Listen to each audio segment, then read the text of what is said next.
She confessed no one could ever love her broken pieces, until he refused to let go. She had learned to smile through the wreckage.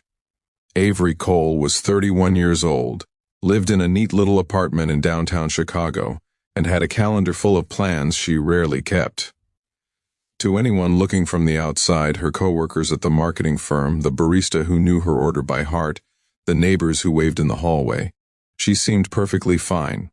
But fine is the most dangerous word in the English language, because fine means surviving, and Avery had been surviving for so long she had forgotten what it felt like to actually live. The night everything changed night, her best friend Dana had practically dragged her to a rooftop gathering in Lincoln Park, one of those effortlessly beautiful social events where everyone seemed to belong except Avery. String lights hung overhead, jazz played softly in the corner, and laughter floated through the warm summer air like it cost nothing. Avery stood near the railing, white wine in hand, watching the city below pulse with life.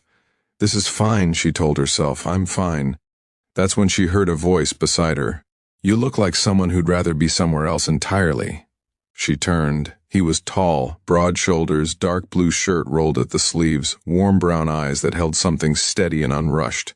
He smiled like he had nowhere better to be. "Is it that obvious?" she asked. "Only to someone who feels the same way." He extended his hand. "I'm Marcus, Avery." They shook hands, and something in that brief moment felt different. Not electric, not Hollywood dramatic, just different, like two people recognizing something familiar in each other without being able to name it yet. They talked for 2 hours straight, about everything and nothing.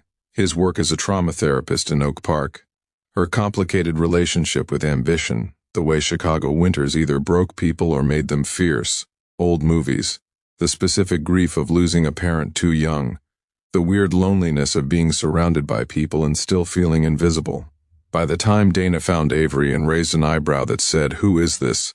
Avery was laughing, genuinely laughing, for the first time in longer than she cared to admit. Marcus asked for her number before she left. She gave it to him, then spent the entire Uber ride home convincing herself it meant nothing. It meant something. He texted the next morning.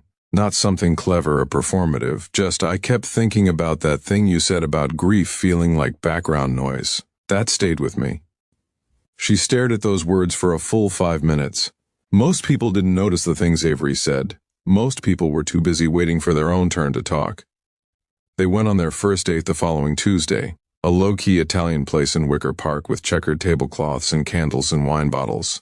They closed the restaurant down.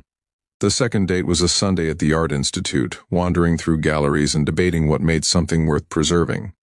The third was a rainy evening cooking dinner at her apartment, a disaster of burned garlic bread, and a surprisingly perfect pasta that they ate sitting on her kitchen floor, because neither of them wanted to wait to set the table.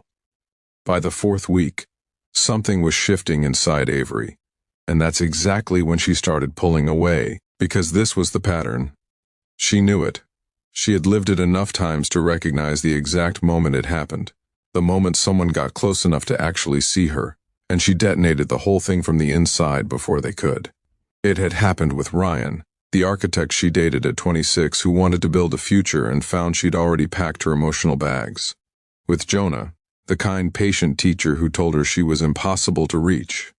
With every man who had eventually grown tired of knocking on a door she refused to open. And the worst part? She didn't blame them. She blamed herself. She had told herself the story so many times it had become truth. She was too damaged, too guarded, too much work for too little reward. No one was built to love someone like her, someone who woke up at 3 a.m. convinced she was a burden, who smiled at parties while falling apart inside, who had spent so long protecting herself that she'd accidentally built a fortress with no door.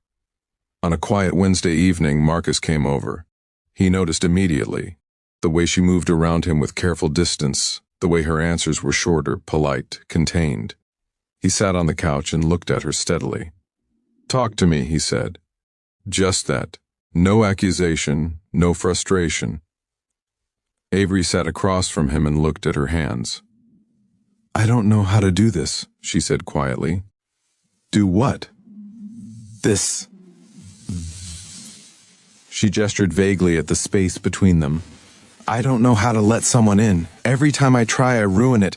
I push people away, or I shut down, or I say the wrong thing, and—" Her voice cracked. "No one wants to deal with that. No one should have to deal with that." The tears came before she could stop them. She had promised herself she wouldn't do this. Not yet, not in front of him. But Marcus didn't flinch. He didn't shift uncomfortably or check his phone or reach for the exit. He moved to sit beside her, and when she tried to pull her hands into her lap and disappear into herself, he gently took them in both of his. "Avery, look at me." She did. "I know what you're doing," he said softly. "You're waiting for me to confirm what you already believe about yourself, that you're too broken, that it's only a matter of time before I leave." He paused. "I'm not going anywhere." She shook her head. "You don't know that. I know me." His voice was calm, unwavering. "And I know that what you just showed me, that right there, is not something that makes me want to run. It makes me want to understand." "Why?" she whispered. "Why would you want to sign up for this?" "Why, for a moment?" "Because I've sat across from hundreds of people in my office," he said, "and the bravest thing any of them ever did wasn't pretending to be okay. It was exactly what you just did, telling the truth when it terrified them." He squeezed her hands. "You think you're broken, I think you're honest. That's not a burden, Avery, that's rare." She didn't have a perfect response to that. She didn't suddenly feel healed. The fortress didn't crumble in one night. That's not how it works. Not in real life, not for people carrying the kind of weight Avery had carried for years. But something shifted. Not dramatically, not with swelling music or a perfectly composed moment, just quietly, the way light changes in a room without you noticing until suddenly everything looks different. She leaned her head against his shoulder, and he let her. They sat there in the silence of her apartment, the city moving outside her window, and for the first time in longer than she could remember, Avery didn't feel like she had to perform being okay. She was just there, and so was he. The weeks that followed were not without difficulty. There were nights she went cold and couldn't explain why. Mornings she woke up convinced she had already ruined everything. Moments when old voices in her head grew louder than his. But Marcus was consistent in a way she had never experienced. Not perfect.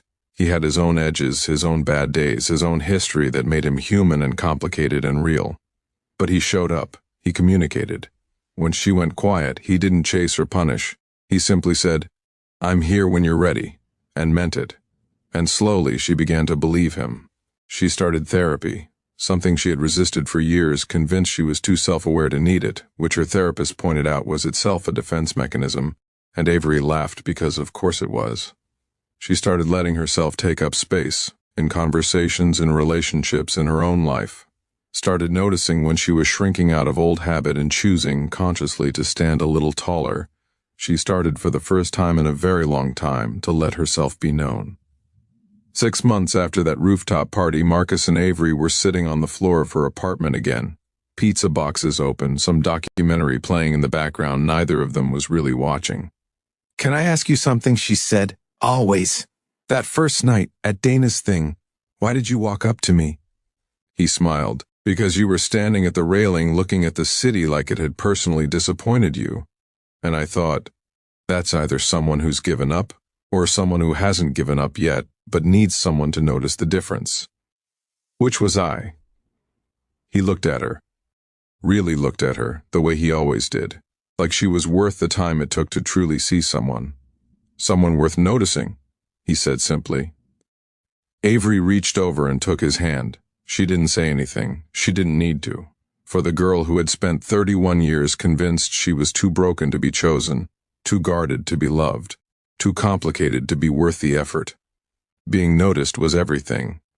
And that, it turned out, was where her real life began. Not in the absence of her wounds, not in some future version of herself who had it all figured out, but right there, imperfect, still healing, finally trusting, in the hands of someone who looked at all of it and said, "I'm not going anywhere. The end."